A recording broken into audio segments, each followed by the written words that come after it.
চাই। একটা লোক ধর্ষণ করছে, একটা বাচ্চাকে হত্যা করছে, হাজার হাজার মানুষ সাক্ষী, সে স্বীকার করছে, এরপরে আবার 10 দিনের রিমান্ড কেন? 7 কর্মদিবস কেন আমরা জানতে চাই। একজন অভিভাবক হিসেবে আমি জানতে চাই 7 কর্মদিবস কেন নিচ্ছেন আপনারা?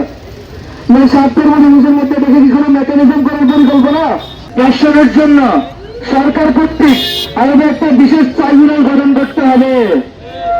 যে ট্রাইব্যুনাল দেশে ঈদ হোক, নির্বাচন হোক, ঘূর্ণিঝড় হোক, যুদ্ধ লাগুক, যা কিছু হোক, এই ট্রাইব্যুনাল 30 দিনের মধ্যে দর্শনের যে বিচার কার্যবিধি সম্পাদনা করবে, 30 দিনের মধ্যে রায় ঘোষণা করবে এবং জনের সম্মুখে দর্শককে ফাঁসির ব্যবস্থা করবে।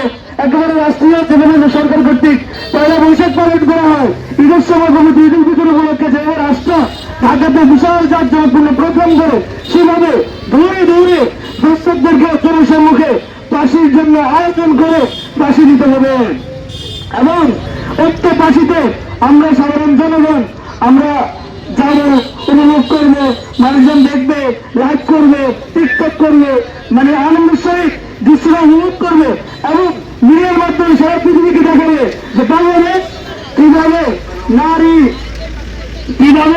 নারী নিপীড়নকারীরা, কিভাবে ধর্ষণকারীদেরকে এই দেশের কঠোর শাস্তি দেওয়া হয়েছে সারা বিশ্ব দেখবে।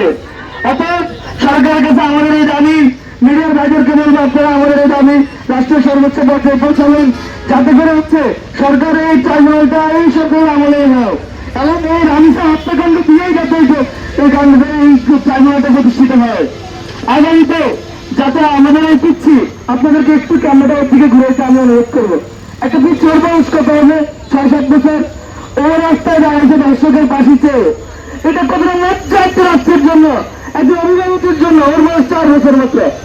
একজন অভিভাবক হিসাবে, একজন ভাই হিসাবে, একজন হাজব্যান্ড হিসাবে এই দৃশ্যটা আমার জন্য কত লজ্জার, কত ধিক্কারজনক। এই দৃশ্যটা আমি কিভাবে নিব বলেন? কিভাবে সরকার প্রধান, রাষ্ট্রের গুরুত্বপূর্ণ দায়িত্বপ্রাপ্ত ব্যক্তিরা আপনারা কিভাবে আরামসে বসে থাকেন? আমাদের মাথায় আসে না। অতএব এই সরকারের আমলেই এবং রামিসা হত্যাকাণ্ডের মধ্য দিয়ে সরকার ট্রাইব্যুনাল গঠন করে 30 দিনের মধ্যে জনসম্মুখে ফাঁসির রায় বাস্তবায়ন করে আমাদেরকে দেখার সুযোগ করে দেন এবং আমাদেরকে আশ্বস্ত করেন অতীতে বাংলাদেশে কোন ধর্ষক যদি সে ধরা পড়ে কোন চাকরি দিয়া সে যাতে পার পেয়ে না যায়, এটা নিশ্চিত করতে হবে। আমাদের দেশে ধর্ষণের মধ্যে আইন আছে, মৃত্যুদণ্ড আছে, যাবজ্জীবন আছে, কিন্তু এখানে একটা আইনের ভাগ আছে। সেটা হচ্ছে দর্শক যদি আপিল করে, বিচার বিভাগ যদি মনে করে তাকে রায় দিতে পারবে। মনে করে কি আবার? একটা লোক ধর্ষণ করছে, একটা বাচ্চাকে হত্যা করছে, হাজার হাজার মানুষ সাক্ষী, সে স্বীকার করছে, এরপরে আবার 10 দিনের রিমান্ড কেন?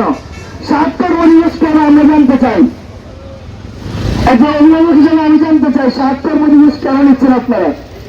মানে 7 কর্মদিবসের মধ্যে দেখে কি কোনো মেকানিজম করার পরিকল্পনা?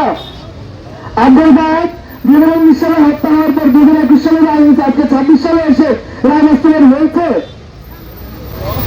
আমরা কোন ছলচাতুরি দেখতে চাই না, আমরা সঠিক আইনের বাস্তবায়ন দেখতে চাই, সঠিক প্রয়োগ দেখতে চাই এবং সেই সাথে এটাও দেখতে চাই আগামী দিনে সত্যি দুঃখজনক যে এই রাষ্ট্রে দর্শককে জাস্টিস পাওয়া দেওয়ার জন্য তাদের আইনজীবী পাওয়া যায়।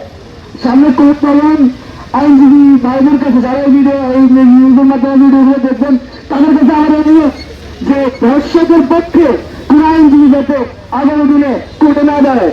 যদি কোন আইনজীবী দাঁড়ায় তাকেও চিহ্নিত করে তাকে আইনের আওতায় আনতে হবে।